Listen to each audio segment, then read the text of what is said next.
اللهم صل وسلم على سيدنا محمد وعلى آل سيدنا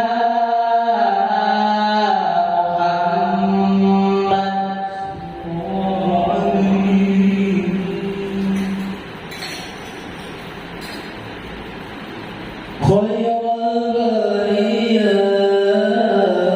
الله إليّ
Assalamualaikum warahmatullahi wabarakatuh. Bismillahirrahmanirrahim. Alhamdulillahilladzi anzala al-Qur'an.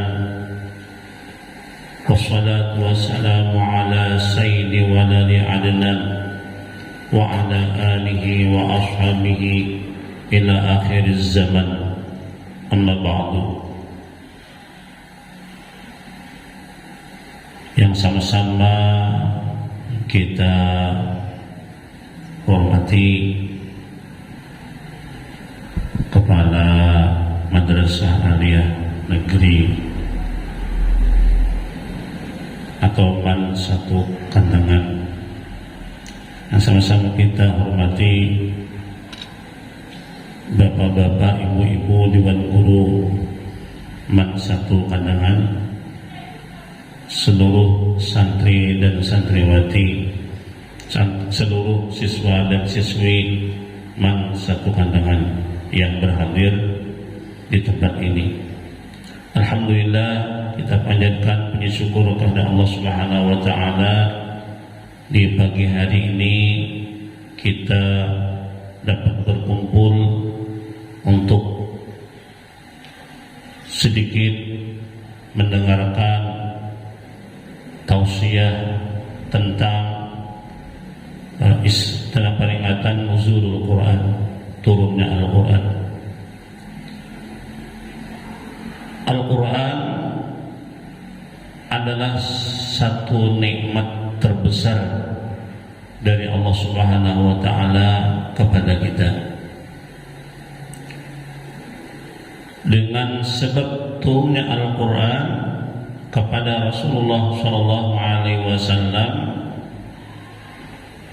selama kurang lebih 23 tahun, yang diawali turunnya pada tanggal 17 Ramadan. Ketika itu Rasulullah berada di Gua Hira. Gua Hira itu adalah letaknya di Gunung Nur atau Jabal Nur yang terletak di kota Makkah Al-Mukarramah.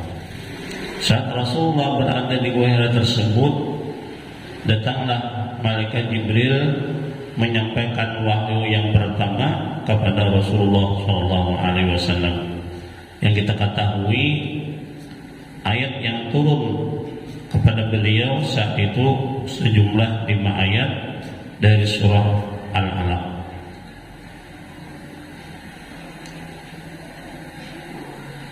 Jadi Al-Quran itu nikmat yang luar biasa kepada kita. Kenapa? Karena Al-Quran itu adalah sumber segala ilmu. Seluruh ilmu, baik ilmu agama maupun ilmu umum, sumbernya adalah Al-Quran. Kalau kita ingin mengkaji mengkaji ilmu agama maupun ilmu umum, silahkan kita pahami, kita kaji, kita pahami Al-Quran, maka kita berarti mengambil sumber daripada seluruh ilmu tersebut. Namun kalau kita ingin memahami Al-Quran, menggali ilmu-ilmu yang terdapat di dalam Al-Quran, kita terlebih dahulu pertama mempelajari tata baca Al-Quran. Bagaimana cara membaca Al-Quran yang tertuang di dalam sebuah ilmu yang disebut dengan ilmu tajwid. Nah, kita pelajari ilmu tajwid tersebut kepada seorang guru yang memang pakar atau ahlinya. Insya Allah kalau kita belajar kepada seorang guru yang ahlinya, pakarnya, insya Allah bacaan Al-Quran kita akan baik dan benar. Kemudian yang kedua, setelah kita pelajari tata baca Al-Quran, kita pelajari artinya. Apa arti dari ayat-ayat Al-Quran yang kita baca itu? Kemudian yang ketiga, kita pelajari apa tafsir Al-Quran. Tafsir beda dengan arti. Kadang jauh antara arti dan tafsir. Oleh karena itu, kalau kita ingin memahami Al-Quran sebagai pedoman kita, mau kada mau, mesti kita mempelajari tafsir Al-Quran. Nah, setelah kita mempelajari tafsir Al-Quran, paham kita. Nah, tugas kita berikutnya yang keempat ialah memahami dengan benar Al-Quran itu, dan kemudian kita mengamalkan isi kandungan dari Al-Quran tersebut. Banyak kita lah mungkin mendengar orang membaca Al-Quran berlagu, namun lagu yang dibacakannya itu tidak menyesuaikan dengan tajwid yang sudah dipelajarinya. Bahasa guru-guru kami, lagunya itu, tajwidnya itu mengiringi lagunya. Kada lagu mengiringi tajwid, kada. Mestinya lagu yang mengikuti tajwid, bukan tajwid yang mengikuti lagu. Kalau lagu mengikuti tajwid, nah ini benar. Tapi kalau tajwid mengikuti lagu, nah ini kadang-kadang bisa salah membaca Al-Quran. Mungkin jakanya bacaan panjang pendeknya satu matnya itu panjangnya satu namanya satu ketuk atau dua ketuk, tetapi dia membaca lebih daripada itu. Bahkan mungkin andai dibaca panjang, dia tidak membaca panjang.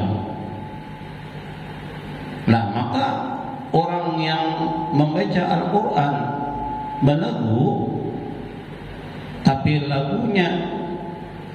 tapi tajwidnya mengikuti lagunya, orang maka itu kemungkinan adalah orang yang dilaknat oleh Al-Quran.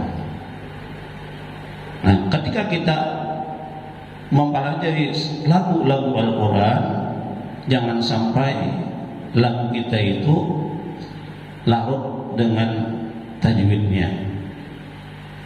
Maksudnya jangan sampai tajwid kita larut dengan lagunya. Yang benarnya adalah lagu mengikuti tajwidnya. Nah, ini insya Allah orang yang lagunya mengikuti tajwidnya, insya Allah dia akan mendapat syafaat daripada Al-Quran. Karena salah satu daripada keistimewaan Al-Quran itu akan memberi syafaat kepada orang yang membacanya dengan benar.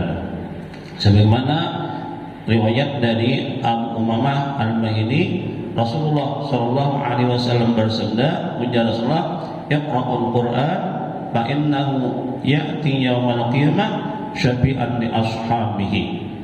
Bacalah Al-Quran, karena sesungguhnya Al-Quran itu nantinya akan datang hari kiamat memberi syafaat bagi orang-orang yang membacanya dengan benar.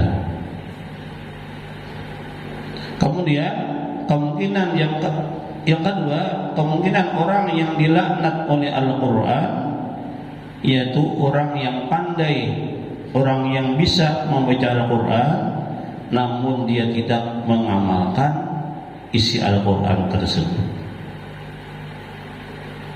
Nah, jadi kita mesti mengamalkan isi Al-Quran. Al-Quran menyuruh kita, memerintahkan kepada kita begini. Al-Quran menyuruh kita sholat fardu, maka kita mesti sholat fardu.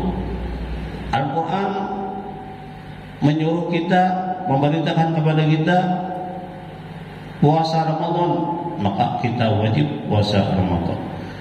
Al-Quran menyuruh kita untuk berzakat, maka kita mesti bersalat. Seterusnya, apapun yang diperintah oleh Al-Quran, kita wajib mempraktikannya, mengamalkannya. Dan kemudian apapun yang dilarang oleh Al-Quran, kita berusaha sedaya mungkin untuk menjauhi apapun yang dilarang oleh Al-Quran. Al-Quran melarang kita untuk berzina, kita hindari berzina dan sesuatu yang membawa kepada zina.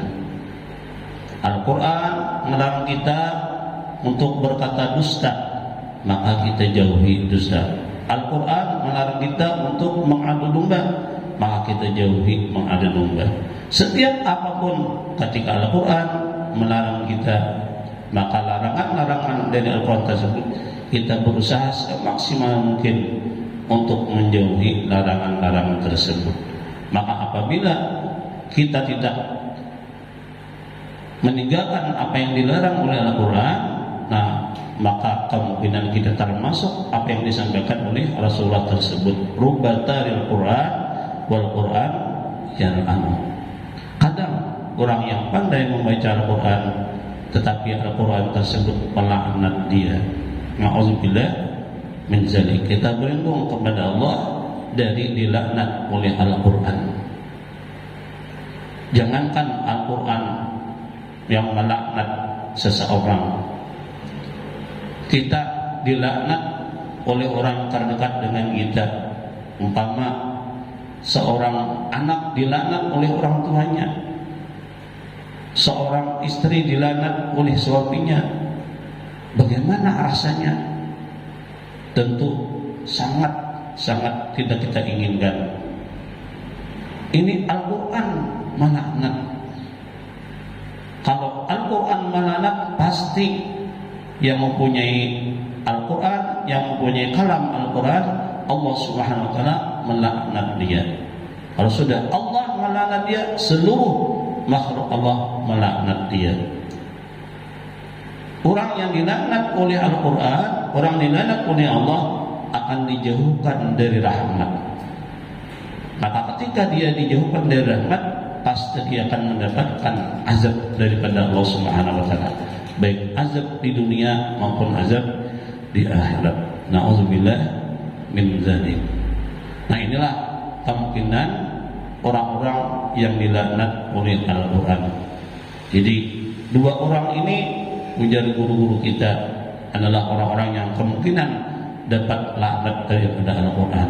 Mudah kita bukan termasuk orang yang dilaknat oleh Al-Quran. Jadi kalau kita ingin menjadi orang yang mendapatkan rahmat, mendapatkan keberkatan dari Al-Quran, jauh daripada laknat Al-Quran, kita pertama mesti membaca Al-Quran itu menyesuaikan dengan ilmu tajwid yang telah kita pelajari. Yang kedua, apapun yang diperintah oleh Al-Quran kita kerjakan, dan apapun yang dilarang oleh Al-Quran kita tinggalkan. Insya Allah kita termasuk manusia yang tidak akan dilaknat oleh Al-Quran. Hadirin dan hadirat majelis peringatan nuzul Al-Quran rahimakumullah wa hadakumullah. Al-Quran yang diturunkan kepada Nabi kita, yang turun kepada Nabi kita selama kurang lebih 23 tahun tersebut terbagi kepada dua bagian. Pertama, ada yang turun ketika Nabi kita sebelum berhijrah, disebut dengan surah atau ayat-ayat Makkiyah. Ketika Nabi belum berhijrah, masih di Mekah, maka surah tersebut atau ayat tersebut disebut dengan surah atau ayat-ayat Makkiyah. Lalu yang kedua, ketika Nabi kita sudah berhijrah ke Madinatul Munawwarah, maka surah ataupun ayat-ayat yang turun kepada Nabi kita disebut dengan surah ataupun ayat-ayat Madaniyah. Walaupun Nabi berada di Makkahul Mukarramah, tapi beliau sudah berhijrah ke Madinah, maka disebut dengan ayat atau surah Madaniyah. Ciri-ciri daripada ayat atau surah Makkiyah, ciri-cirinya ayatnya pendek-pendek atau surahnya pendek. Dan ini paling banyak sudah surah-surah Makkiyah ini paling banyak. Yang jelas itu juz yang ke-30 itu pendek-pendek. Kemudian ciri yang kedua, ayat Makkiyah itu biasanya diawali kalimatnya dengan ya ayuhan nasu, wahai manusia. Kalau ayat itu diawali dengan ya ayuhan nas, ya ayyuhalladzina amanu, maka ayat tersebut berarti adalah ayat madaniyah. Kalau ya ayuhan nas kan wahai manusia. Kenapa? Karena saat itu Makkah, penduduk kota Makkah belum banyak yang masuk ke dalam agama Islam, belum banyak yang beriman, sehingga dipanggil dengan ya ayuhan nas, wahai manusia. Nah, ketika sudah banyak orang-orang beriman, Nabi kita berada di Madinah, maka biasanya ciri-ciri ayat madaniyah diawali dengan ya ayyuhalladzina amanu. Ciri yang berikutnya, ayat-ayat Makkiyah isi ayatnya atau surahnya tentang tauhid, tentang pengesaan kepada Allah Subhanahu wa taala. Adapun ayat madaniyah ciri-cirinya yang pertama panjang-panjang. Yang kedua, ciri-cirinya diawali dengan ya ayyuhalladzina amanu. Dan yang ketiga, ayat-ayat madaniyah itu ciri-cirinya adalah isinya tentang muamalah, tentang syariat. Makanya ketika Rasulullah SAW berada di Makkah, itu yang paling banyak disampaikan Nabi kita adalah tentang tauhid. Rasulullah mengajarkan tauhid itu selama 10 tahun, selama 13 tahun ketika Nabi berada di Makkah. Kenapa? Karena orang-orang Makkah belum kuat tauhidnya kepada Allah Ta'ala. Maka sebagai fondasi, tauhid ini sangat penting bagi kita. Kalau kita ingin membangun sebuah bangunan itu kuat, kokoh, itu masih fondasinya mesti kuat dan kokoh. Kalau kita ingin syariat kita, muamalah kita kepada Allah kuat, maka fondasinya adalah tauhid. Jadi kalau kita ingin mengerjakan perintah-perintah Allah, rajin dan giat, meninggalkan larangan-larangan Allah Ta'ala, rajin dan giat meninggalkan larangan Allah, itu fondasinya adalah tauhid.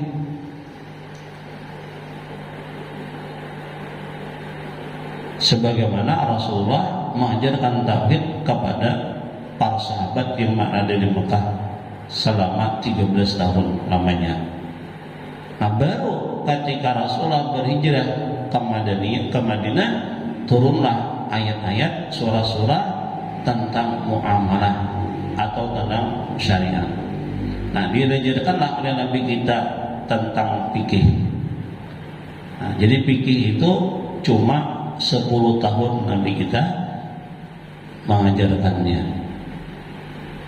Ini nang lawas itu tauhid, nah, tauhid dan adab, tauhid dan adab. Kalau kita tauhid dan tasawuf atau adab, kemudian baru kita belajar fikih.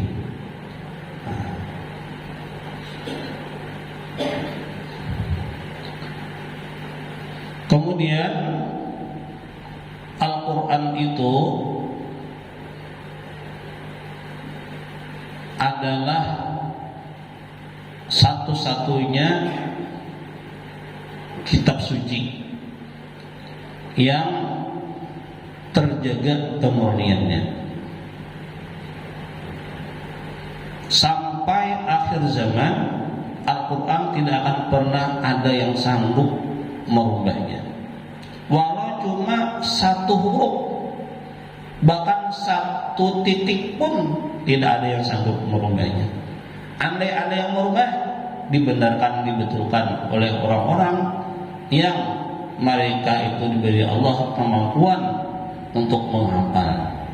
Kenapa? Karena Allah menjaga kemurnian Al-Quran dengan adanya para penghafal Al-Quran yang kita kenal dengan para hafiz Al-Quran. Sungguh beruntung orang-orang yang dianugerahi oleh Allah, mereka sanggup mampu menghafal Al-Quran. Mereka itu adalah tangan atau mereka itu adalah sarana dari Allah Ta'ala untuk menjaga Al-Quran. Jadi kemurnian Al-Quran Allah jaga melewat adanya orang-orang yang mereka itu diberi Allah kemampuan menghafal Al-Quran sampai 30 juz. Orang penghafal Al-Quran itu laksana matahari nantinya di hari kiamat. Tetapi penghafal Al-Quran yang mana? Penghafal Al-Quran yang mengamalkan Al-Quran, membacanya setiap hari dan mengamalkan isi-isinya. Adapun penghafal Al-Quran yang sekedar membacanya setiap hari tetapi tidak mengamalkan isinya, itu tidak akan menjadi penerang, tidak akan terang sebagaimana matahari nantinya di hari kiamat. Bahkan boleh jadi orang itu akan termasuk orang yang dilaknat oleh Al-Quran. Allah memelihara Al-Quran melewat tangan-tangan orang-orang yang diberi Allah tadi hafal Al-Quran. Nah, kalau ada orang yang hafal Al-Quran di kampung kita atau di daerah kita, maka orang tersebut menunaikan fardu kifayah. Dengan adanya penghafal Al-Quran berarti dia menunaikan fardu kifayah. Setiap fardu kifayah itu apabila ada yang melaksanakannya, maka yang lain bebas daripada dosa.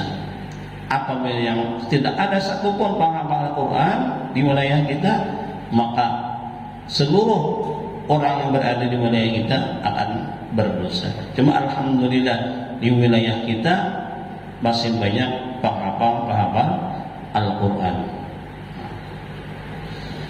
Kemudian salah satu keistimewaan Al-Quran pula,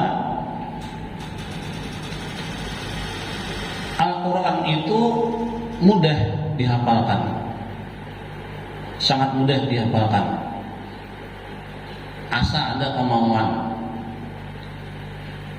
Guru kita almarhum Al-Alim Al-Allamah Syekh Muhammad Zaini bin Abdul Ghani Al-Banjari yang kita kenal dengan Abah Guru Sa'ubul, Siri itu menghafal Al-Quran sendiri cuma dalam jangka 7 bulan.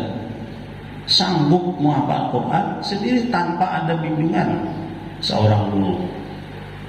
Kenapa? Karena memang mudah, asal ada kemauan. Tapi kalau tidak kemauan, ya kadang apa? Setidak-tidaknya bagi kita adalah menghafal juz yang ke-30. Nah, setidak-tidaknya, apalagi laki-laki calon imam, baik calon imam bagi istrinya maupun mungkin calon imam di kampung-kampungnya. Nah, itu mesti hafal surah-surah pendek, utamanya juz yang ke-30 mulai surah An-Naba sampai surah An-Nas. Kalau ingin nantinya menjadi imam, mau kalau itu jadi imam di rumah maupun imam di kampung, mesti hafal Al-Quran. Kalau bibinian ya bisa jadi imam, tapi sama-sama bibinian, makmumnya bibinian juga. Kalau makmumnya lalakian, nah itu ada dalam bendera, karena itu imamnya bibinian, makmumnya lelakian. Itu kan ada satupun ulama yang membenarkan. Ada yang menggunakan itu kan itu di luar daripada pendapat para ulama, di luar daripada pendapat para ulama. Mungkin itu orang-orang yang mengajarkan istilahnya mengajarkan persetaraan antara laki-laki dan perempuan. Dalam hal itu kan tidak persetaraan lah, mesti laki-laki itu menjadi imam kadang perempuan. Karena jadi fitnah kalau perempuannya imam, kalau imamnya perempuan itu jadi fitnah, membahayakan itu. Laki-lakinya makmum, bahkan tidak khusyuknya sama sekali. Baik imamnya betungging, ruku atau sujud, imamnya makmumnya bibinya lelakian. Nah, tacangangi, aburit. Nah ini kadang akan timbul khusyuk, maka sembahyang itu disuruh supaya khusyuk. Makanya agama kita melarang bimbingan menjadi imam. Nah, jadi laki-laki itu mesti banyak menghafal ayat-ayat. Ya sekadang-kadangnya lah kalau orang di Darussalam dahulu itu mulai surah Sabbihis dan hal ataka hadul ghasyiyah, kabawahnya sampai surah An-Nas. Amun kawa kita hafal lagi surah yang biasa dibaca hari Jumat, subuh Jumat, surah Sajadah dan Alif Lam Mim Sajadah dan surah Ad-Dahar atau surah Al-Insan, supaya kawa jadi imam subuh Jumat. Ada cerita sedikit mengenai orang yang salat berjamaah. Karena pernah salat berjamaah seumuran subuh, bukan hari Jumat aja, setiap hari kada pernah salat subuh berjamaah. Mungkin waktu yang lain waktu salat yang lain berjamaah, tapi salat subuh kada pernah berjamaah di rumah aja.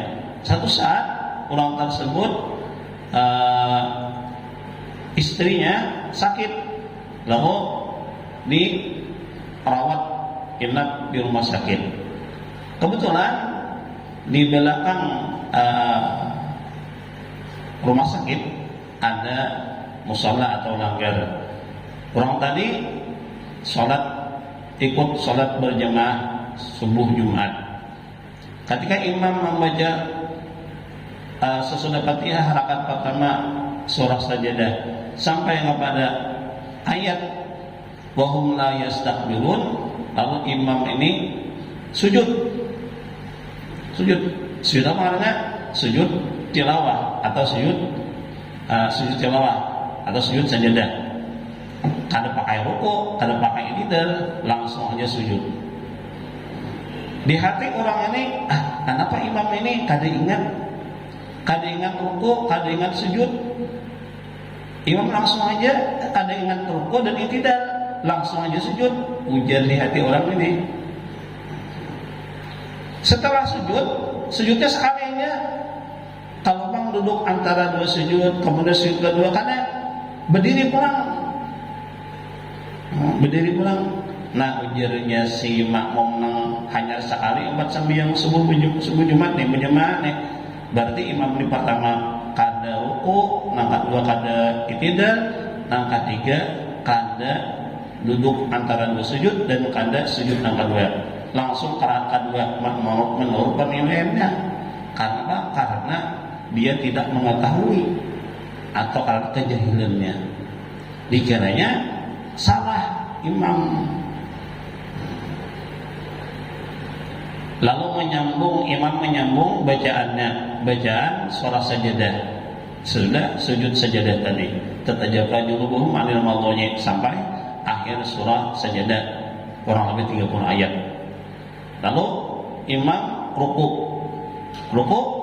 sudah ruku, i'tidal, sujud pertama duduk antara dua sujud, kemudian sujud kedua, terus imam berdiri pulang. Nah, di dalam hati orang yang baru tadi salat subuh Jumat berjamaah, dalam hati imam menambah pulang rakaat nih 3 rakaat.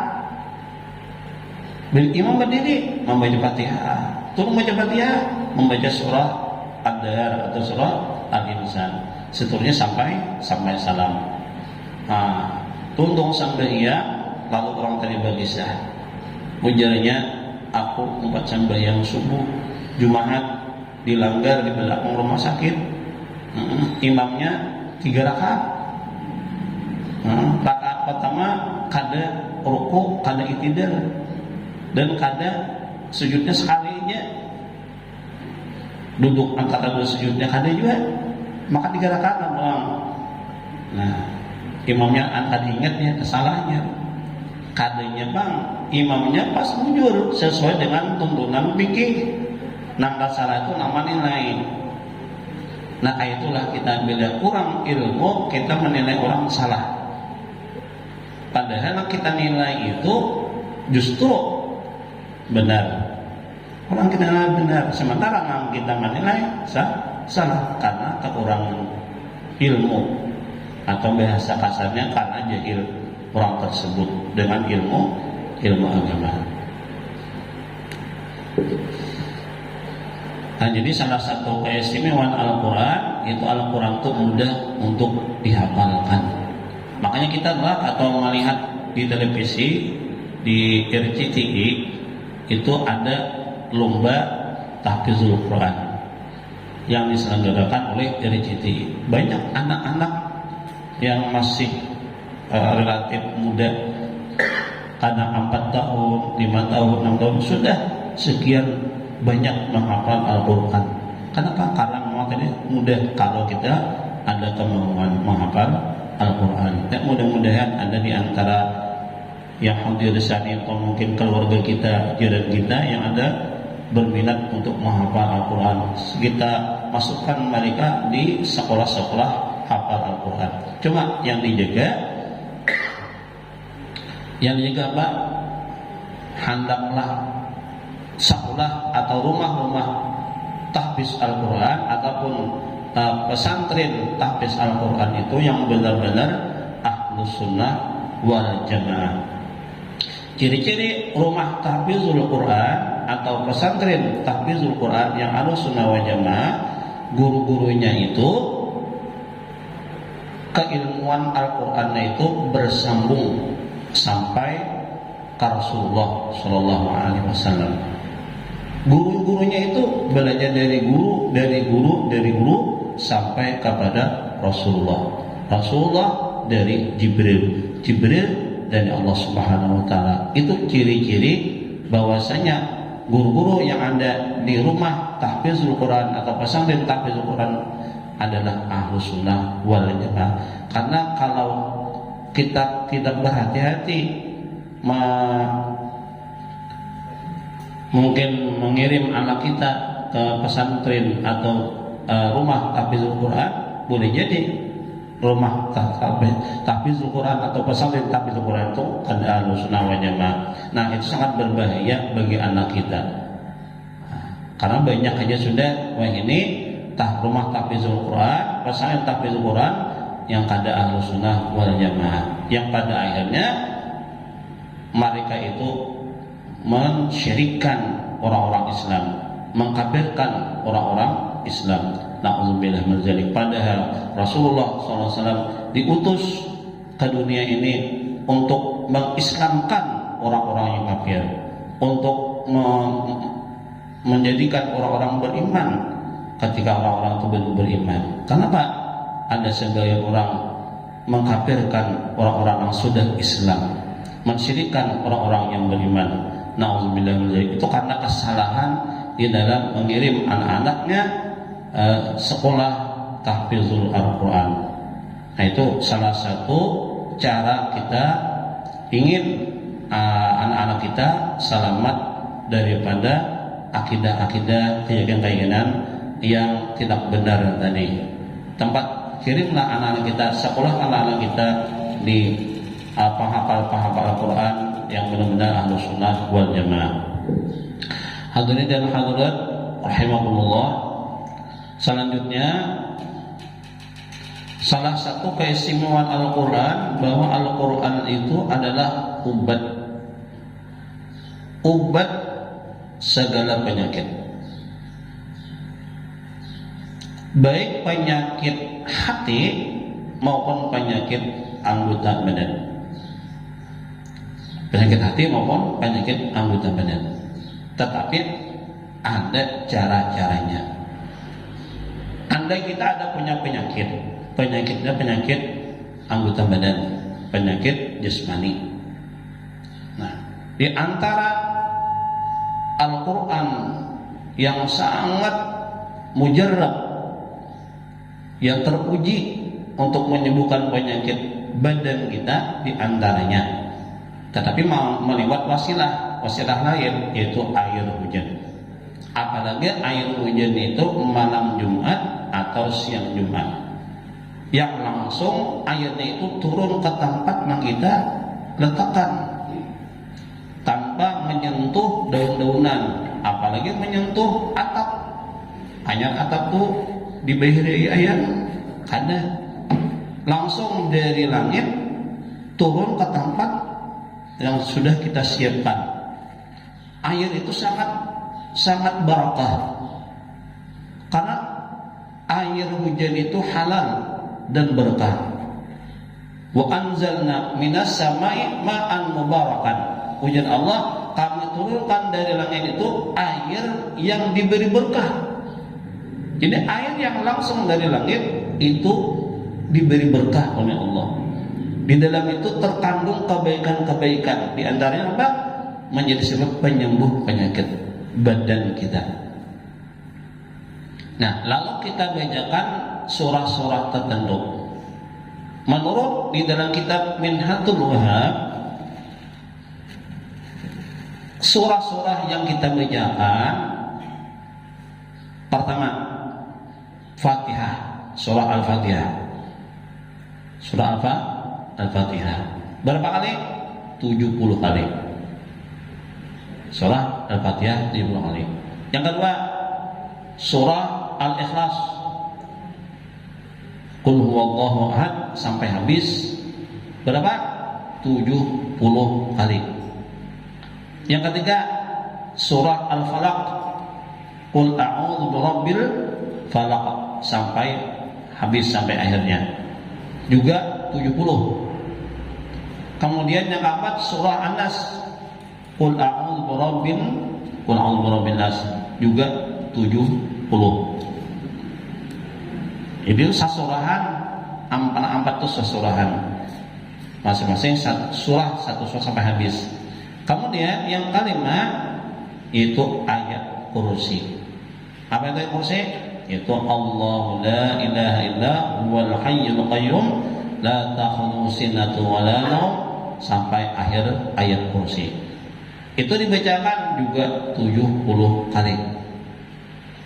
Berapa? 5 sudah. Yang keenam, bacakan la ilaha illallah wahdahu la syarikalah lahul mulku wa lahul hamdu yuhyi wa yumitu wa huwa ala kulli syai'in qadir. Ini biasanya wiridan yang kita baca tutong sembahyang maghrib atau sembahyang subuh. Karena la ilaha illallah syarikalah lahul mulku wa lahul hamdu yuhyi wa yumitu wa huwa ala kulli syai'in qadir. Juga 70. Yang terakhir, baca sholawat kepada Rasulullah. Tasarah aja sholawatnya. Handak nang handap lakas untung. Berapa kali? 70 kali.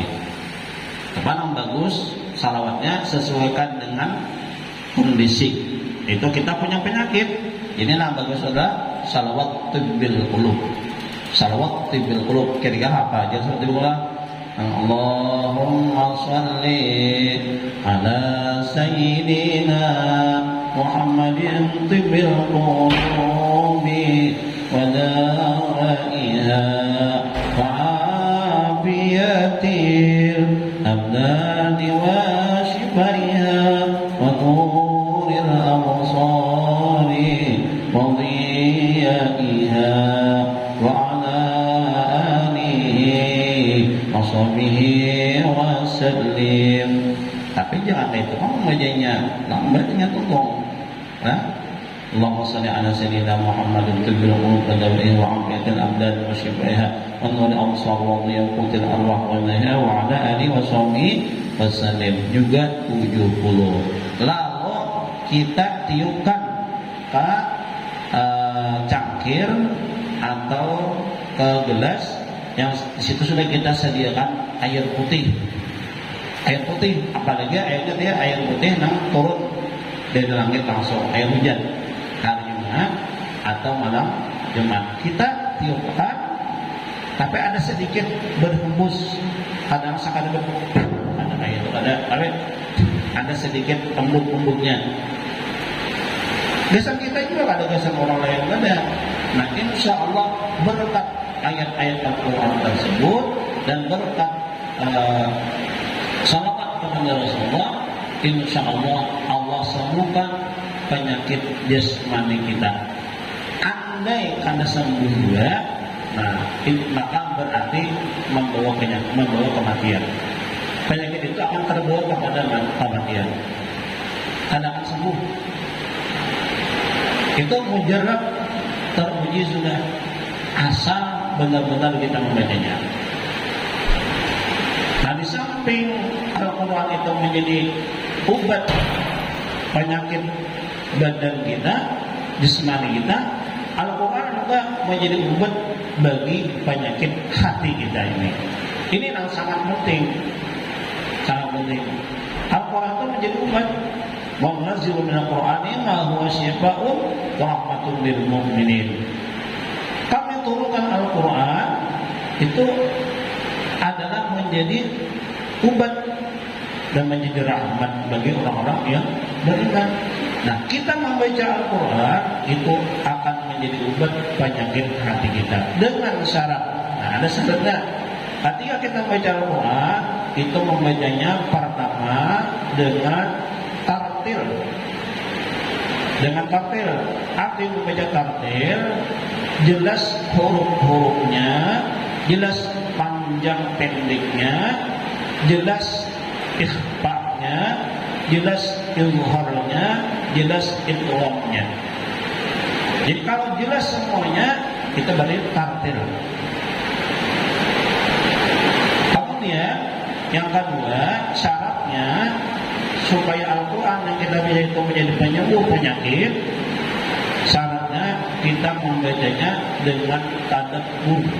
Apa itu tadabbur? Ketika kita membaca Al-Quran, kita merenungkan apa yang kita baca. Nah, ini pentingnya kita mempelajari pemahaman Al-Quran, kandungan Al-Quran, supaya ketika membaca itu hati kita bahwa mentadabburkan, merenungkan Al-Quran yang kita baca. Ketika kita membaca Al-Quran dengan tartil, membaca Al-Quran dengan tadabbur, maka insya Allah penyakit-penyakit yang ada di hati kita ini akan sembuh. Andai ada penyakit hasad, dengki, penyakit kibir, sombong, penyakit kikir, dan penyakit-penyakit lain, insya Allah akan sembuh. Makanya orang-orang yang membaca Al-Quran dengan syarat-syarat tersebut, hatinya sangat bersih. Hatinya sangat bersih. Andai meninggal, maka meninggal dari keadaan hati yang bersih. Itulah yang diharap. Illa man atallaha biqalbin salim. Yauma la yanfa'u malun wala banun illa man atallaha biqalbin salim. Jadi ketika kita meninggal, kita mengharap hati kita ini bersih. Salah satu yang menjadi sebab hati kita bersih daripada seluruh penyakit hati kita ini adalah membaca Al-Quran dengan syarat-syarat yang sudah disebutkan tadi, dengan tartil dan dengan tadabbur. Itulah di antara kelebihan Al-Quran. Al-Quran itu menjadi penyembuh daripada atau obat penyakit badan kita dan obat bagi penyakit hati kita. Yang terakhir, Al-Quran itu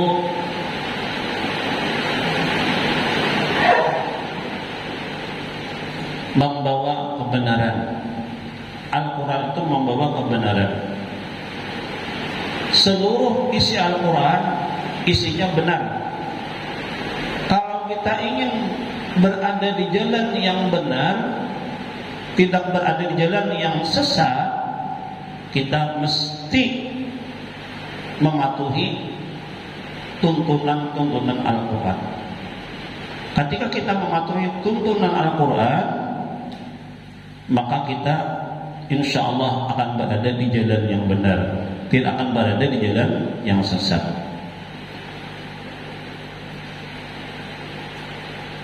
Rasulullah mengatakan, ujar Rasulullah, taraktu fikum amrayni, aku tinggalkan kepada kalian dua perkara.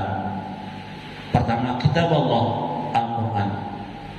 Yang kedua, itrati, satu riwayat, sunnati, keluargaku. Riwayat yang lain mengatakan sunnahku. Rasulullah mengatakan, menjadi Rasulullah, aku tinggalkan kepada kalian dua perkara, Al-Quran dan keluargaku atau sunnahku. Iza tamasaktum bihima, apabila kalian berpegang teguh dengan keduanya, dengan Al-Quran dan keluarga Nabi kita atau sunnah Nabi kita. Memang yang mengajarkan sunnah itu terbanyak adalah keluarga Nabi. Nah, andai bukan keluarga Nabi, itu zuriat Nabi, tapi zuriat sabab adanya, bukan zuriat dasar. Seperti para ulama-ulama yang bukan zuriat Rasulullah, itu zuriat sabab adanya. Karena mereka punya ilmu, maka mereka menjadi zuriat sabab bagi Rasulullah. Nah, apabila kita berpegang dengan keduanya tadi, apa? Maka lan tadillu abada, kalian tidak akan pernah sesat selama-lamanya. Berarti kalau ada sesat, berarti berada di jalan kebenaran sampai mati.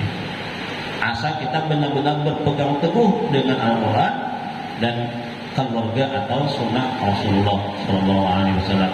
Jadi sangat penting kita memahami Al-Quran, sangat penting kita memahami sunnah-sunnah Rasulullah, sangat penting kita mendekati para zuriat Rasulullah, baik zuriat sahabat maupun zuriat nasab, karena mereka lah yang mengajarkan Al-Quran, mereka lah yang mengajarkan sunnah-sunnah Rasulullah. Dengan kita mendekati para zuriat Rasulullah tersebut, insya Allah kita akan berada di jalan kebenaran sampai akhir. Sedikit apa yang disampaikan, ilmu yang disampaikan mudah-mudahan dapat kita bermanfaat. Kemudian Allah Subhanahu wa taala memberikan kepada kita kemampuan untuk membaca Al-Quran dengan benar, dan mudah-mudahan Allah Subhanahu wa taala memberikan kepada kita pemahaman isi-isi Al-Quran, dan yang terpenting mudah-mudahan Allah Subhanahu wa taala menolong kita untuk mengamalkan seluruh isi Al-Quran. Amin amin ya rabbal alamin. Demikian yang sampai disampaikan dan dapat disampaikan. Wabillahi taufiq wal hidayah. Wassalamualaikum warahmatullahi